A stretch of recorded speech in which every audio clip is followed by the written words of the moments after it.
नमस्कार, धन्या के दर्शकों का स्वागत है। कविता राणा। आज राजधानी दिल्ली में वोटों की गिनती सुबह के ठीक 8 बजे से शुरू हो चुकी है और अब सीटों को लेकर रुझान आने शुरू हो चुके हैं। जी हाँ, राजधानी दिल्ली का विधानसभा चुनाव 70 सीटों का खेल। इन 70 सीटों में जो बहुमत का आंकड़ा पार कर जाएगा वही इस बार दिल्ली जीत पाएगा।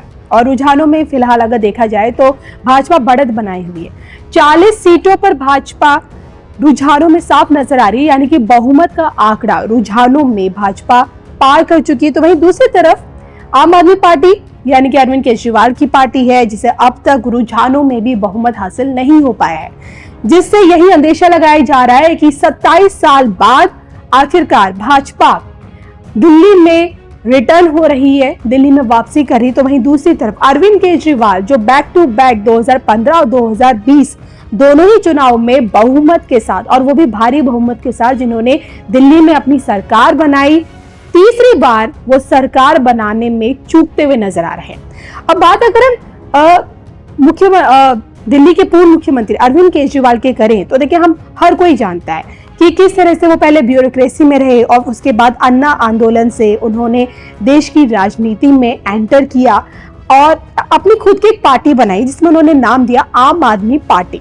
और इसी आम आदमी पार्टी के बलबूते ना सिर्फ उन्होंने दिल्ली को जीता बल्कि पंजाब में भी अपनी सरकार बनवाई। लेकिन हाल फिलहाल में जिस तरह से तीसरी बार वो दिल्ली में अपनी सरकार बनाने में चूक रहे, उसे देखते हुए अब सवाल ही उठने लगा है कि अगर रिजल्ट जो कि शाम तक पूरा क्लियर हो जाएगा और अगर अब की बार दिल्ली में केजरीवाल की सरकार नहीं बनती है तो केजरीवाल का क्या होगा। और ये सवाल इसलिए क्योंकि अगर आम आदमी पार्टी इस बार सरकार बनाने में चूकती है तो यहाँ पर केजरीवाल को तीन तरह से सबसे उनकी तीन बहुत बड़ा, हम कह सकते हैं कि बहुत बड़ा इम्पैक्ट इस पर पड़ेगा। पहली बात तो केजरीवाल जो कि भ्रष्टाचार के खिलाफ मुहिम छेड़ के दिल्ली में आए थे, आज एक बार फिर भ्रष्टाचार के आरोपों में लिप्त हैं। तो उन्होंने कहा था कि कथित शराब घोटाले में वो आरोपी हैं और ऐसे में जब वो जेल से बाहर निकले तो उन्होंने कहा कि भाई जनता की अदालत ही तय करेगी कि वो साफ छफी के हैं या नहीं। तो देखिए, अगर दिल्ली में सरकार नहीं बनती आम आदमी पार्टी की तो साफ है कि जनता ने केजरीवाल को आप जनता की अदालत से बरी नहीं किया है। दूसरी बात, फ्री की रेवड़ियां। जी हाँ, जो केजरीवाल ने जो एक मुहिम चलाई थी, जिस स्ट्रेटेजी के साथ वो दिल्ली में आए थे, फ्री बिजली, फ्री पानी, सम्मान योजना में फ्री भत्ता देना, चाहे महिलाओं को हो, पुरुष बस में हो या जिस भी चीज को, जो फ्री वाली 20 जो केजरीवाल ने जो उसकी योजना थी उसको झटका लगेगा। और तीसरी बात है कि जो केजरीवाल ने सोचा था कि वो अपनी पार्टी को राष्ट्रीय पार्टी का दर्जा दिला पाएंगे, ना सिर्फ दिल्ली में, पंजाब में, बल्कि गुजरात में और देश के अन्य स्टेट में भी आम आदमी पार्टी की सरकार बनवाएंगे, तो वहां भी यानी कि पार्टी के विस्तार को लेकर भी झटका लगेगा। अब सबसे बड़ी बात ये कि इस वक्त जो अरविंद केजरीवाल की जो पॉलिटिक्स देखी जा रही है उसको लेकर जब हमने उनके एस्ट्रोलॉजिकली उनके कुंडली का एनालिसिस करवाया, और वो भी हमने श्री संवेता अशोका जी से करवाया, तो उन्होंने ये बताया कि अब की बार ना ही अरविंद केजरीवाल अपनी सरकार बना पाएंगे, ना ही वो मुख्यमंत्री बनेंगे, ना ही वो किसी पार्टी के साथ गठबंधन करेंगे और ना ही ऐसी सिचुएशन दिल्ली में देखने को मिलेगी।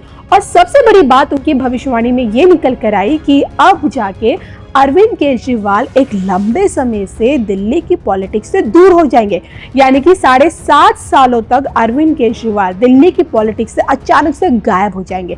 या फिर यूं कहें कि शनि की 7.5 लगते ही केजरीवाल, जो कि शनि की 7.5 में है, लेकिन जैसे तृतीय चरण के 7.5 लगेगी उसमें केजरीवाल किस प्रकार से अचानक से गायब हो जाएंगे, या फिर कहे कि एक शॉर्ट टर्म के लिए राजनीतिक संन्यास ले लेंगे।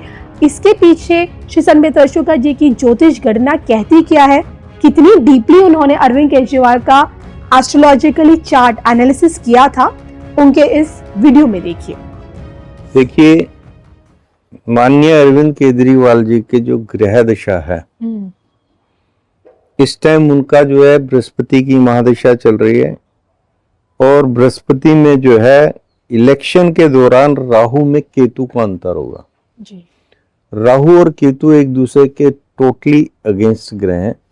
जब भी किसी भी ग्रह के अंतर और प्रत्यंतर दोनों में राहु केतु आते हैं तो उस ग्रह की शुभता को खत्म कर देते हैं जी। अरविंद केजरीवाल जी की कुंडली में जो है रिलेटिव टू बृहस्पति अगर हम देखते हैं तो सूर्य और मंगल जो है द्वादश भाव में चले जाते हैं और मंगल जो है नीच का हो जाता है और शनि जो है नीच का होकर भाग्य भाव में चंद्रमा के साथ बैठा हुआ। ये रिलेटिव स्टडी बता रहा हूं, जबकि कुंडली में उनका जो लगन है वो है वृक्ष लगन। तो कुंडली की ग्रह बहुत पावरफुल है, लेकिन जो ये 56th ईयर है इनके जीवन का जी। ये जो है इसमें एक तो नीच का मंगल और एक नीच का शनि जी बहुत बड़ा प्ले करेगा। इनकी मेष राशि है और मेष राशि में 29 मार्च के बाद शनि की 7.5 आ रही है। शनि नीच का है, मंगल भी नीच का और मंगल जो है आपका वक्री चल रहा है जी। इस टाइम ये कुछ ना कुछ ऐसा वक्तव्य देंगे जिससे दिल्ली की राजनीति में टोटल जो है उलट फेर हो जाएगा। अच्छा।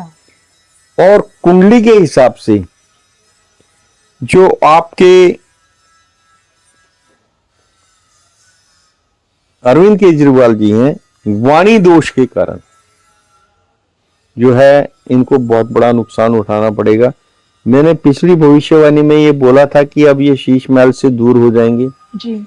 तो ये शीश महल से तो दूर हो चुके हैं। आपने उनकी जेल जाने की भविष्यवाणी की थी, वो भी सही निकली थी। जेल जाने की जो भविष्यवाणी की थी और अब जो शनि की 7.5 और शनि जो वक्री होगा, क्योंकि शनि इनका नीच का है और शनि जो है जब वक्री हो जाता है तो नीच का शनि उच्च का फल देता है।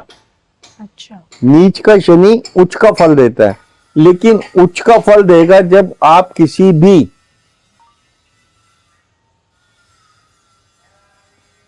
चोर को अगर किसी संपत्ति का संरक्षक बना दो तो उसको जो इतना सम्मान दिया जाता है उस सम्मान को कायम रखने के लिए वो जो है मुंह से कभी गलत नहीं बोलेगा। शनि न्याय के देवता हैं, जैसे ही वक्री होंगे this person will be again behind the बार। उधर मंगल भी इनका जो है नीच का है तो वो भी इनको जो है इनकी किसी भी वाणी दोष के कारण कुछ ये मुंह से ऐसा बोल देंगे जिसके कारण जो है इनको जो है इनका समय जो है 8/9/2025 तक विशेष एहतियात कारक है। 8 सितंबर 2025 तक विशेष एहतियात कारक है और फरवरी मतलब जो है 29 मार्च से जो है इनकी शनि की 7.5 का तृतीय चरण शुरू होगा जो 30/5/2032 तक रहेगा। और शनि इनका क्योंकि कुंडली में नीच का है तो ये दोबारा राजनीति में स्थापित होने में इनको बहुत समय लगेगा। 2032 के बाद यानी कि 24 और 8 8 साल जो है अब ये जो राजनीति में इन्होंने जो सुख भोग लिया है ये शनि, क्योंकि अभी जनवरी फरवरी और मार्च में शनि जो है संवत 2081 के राजा हैं, संवत 2081 के राजा हैं और मंत्री हैं मंगल जी। तो ये मार्च तक शनि जाते जाते जितनी भी चीजें करेक्ट करनी है, जितनी भी चीजें राजनीति से रिलेटेड या आपकी न्याय से रिलेटेड करेक्ट करनी है ये करेक्ट करके जाएंगे। करेक्ट करके जाने का मतलब ये है जो जो लोग रियल में कल्प्रिट हैं जी, चाहे वो नेता है चाहे एक आम आदमी है, अगर उसने अपराध कर रखा है तो he will be behind the बार, उसमें कोई भी बचेगा नहीं। ये अगले जो 3 महीने हैं ये बहुत क्रूशियल हैं उन लोगों के लिए जिनके ऊपर केसेस चल रहे हैं, जो रियल में कल्प्रिट हैं। They will be behind the bar. If you are on bail you will be again in the jail.